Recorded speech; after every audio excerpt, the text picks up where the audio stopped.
Good morning to you. So today is December 26th.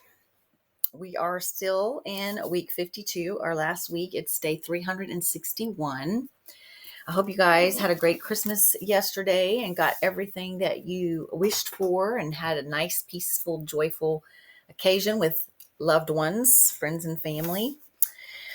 So let's see, today we are going to be reading about the prophecy of God in Old Testament and how he defends Israel and establishes his kingdom.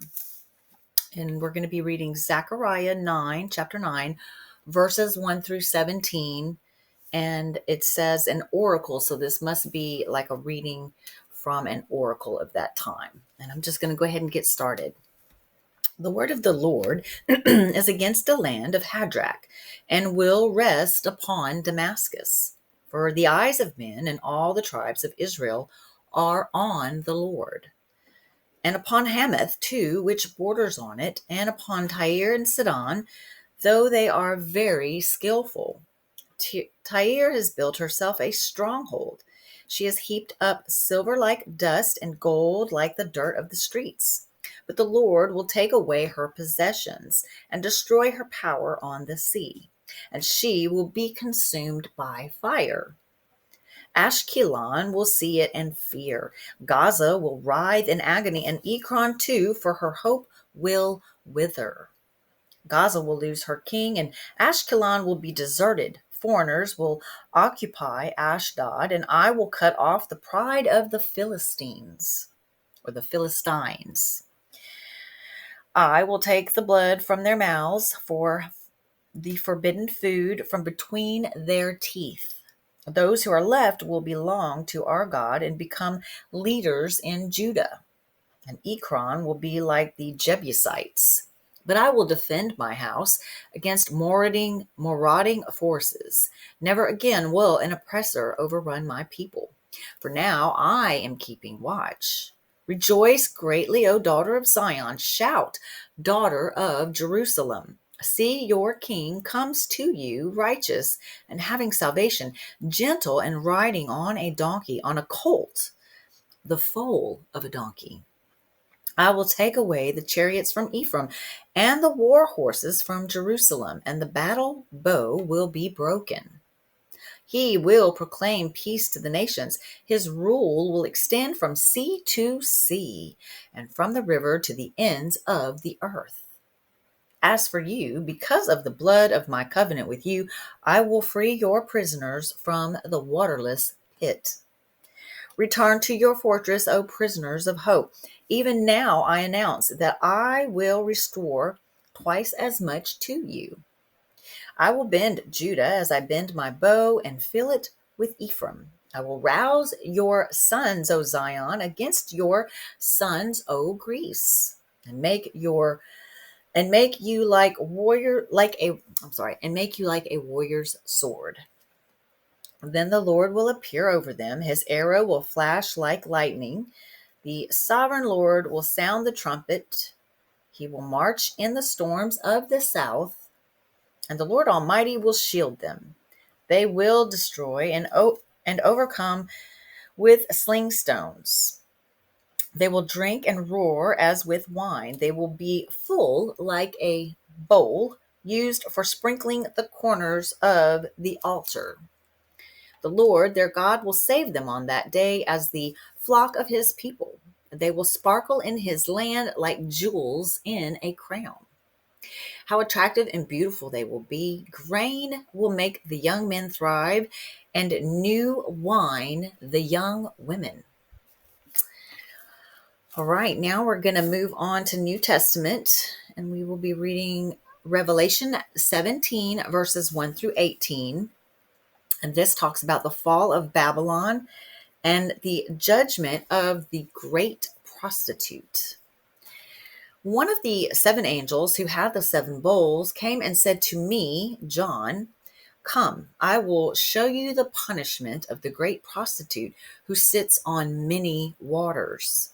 With her, the kings of the earth committed adultery, and the inhabitants of the earth were intoxicated with the wine of her adulteries. Then the angel carried me away in the spirit into a desert. There I saw a woman sitting on a scarlet beast that was covered with blasphemous names and had 7 heads and 10 horns. The woman was dressed in purple and scarlet and was glittering with gold, precious stones, and pearls.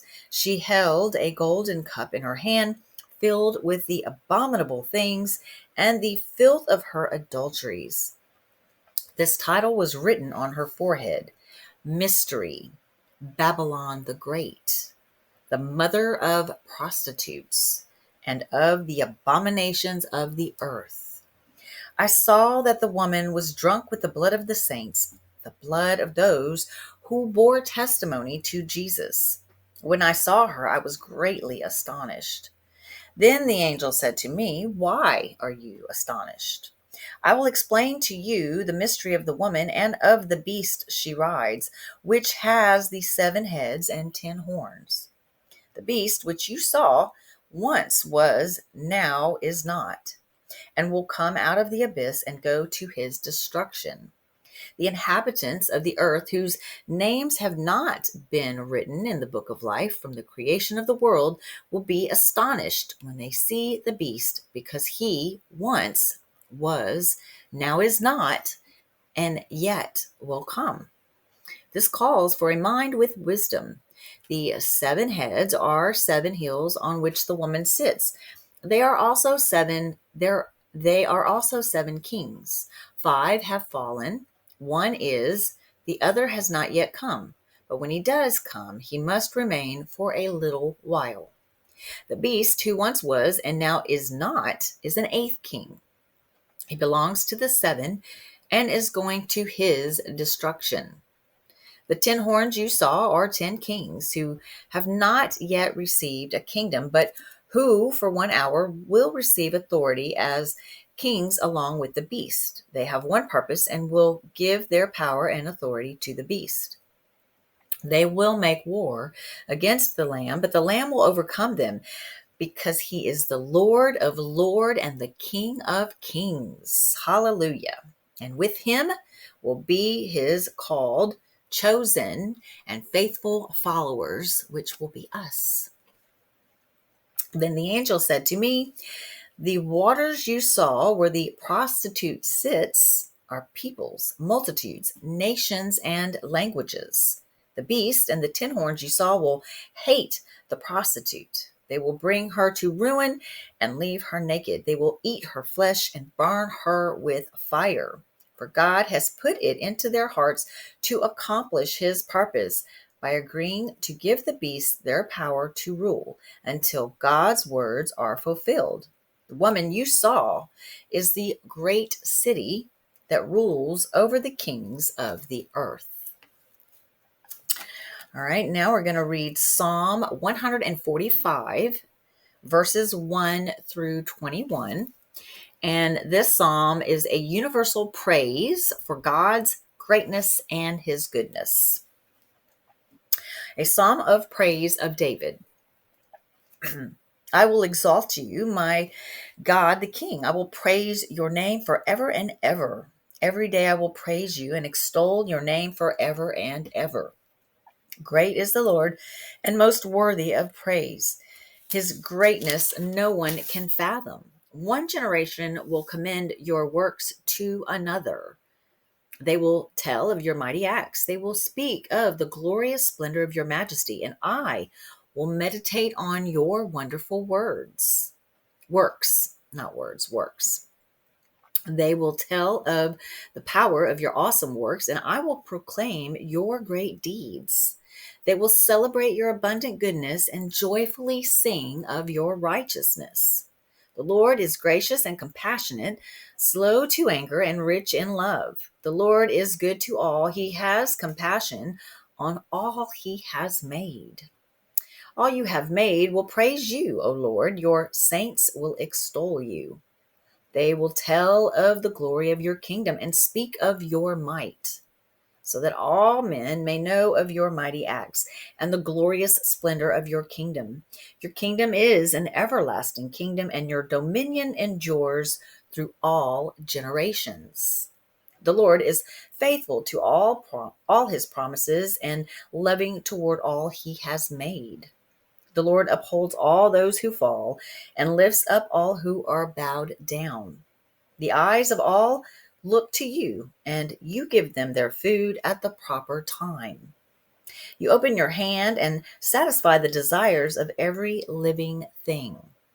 The Lord is righteous in all his ways and loving toward all he has made. The Lord is near to all who call on him, to all who, I'm sorry, to all who call on him in truth. He fulfills the desires of those who fear him. He hears their cry and saves them. The Lord watches over all who love him, but all the wicked he will destroy. My mouth will speak in praise of the Lord. Let every creature praise his holy name forever and ever. And last but not least, we've got Proverbs 30, verse 32.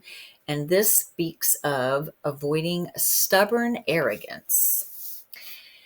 If you have played the fool and exalted yourself, or if you have planned evil, clap your hand over your mouth. Okay, guys, that is it for today's reading. Short and sweet. Very lovely. I enjoyed it. And I will be back tomorrow morning for December 27th reading for day 362. So I hope to see you tomorrow morning. Okay. Have a great rest of your day, guys. Love you all. Bye now.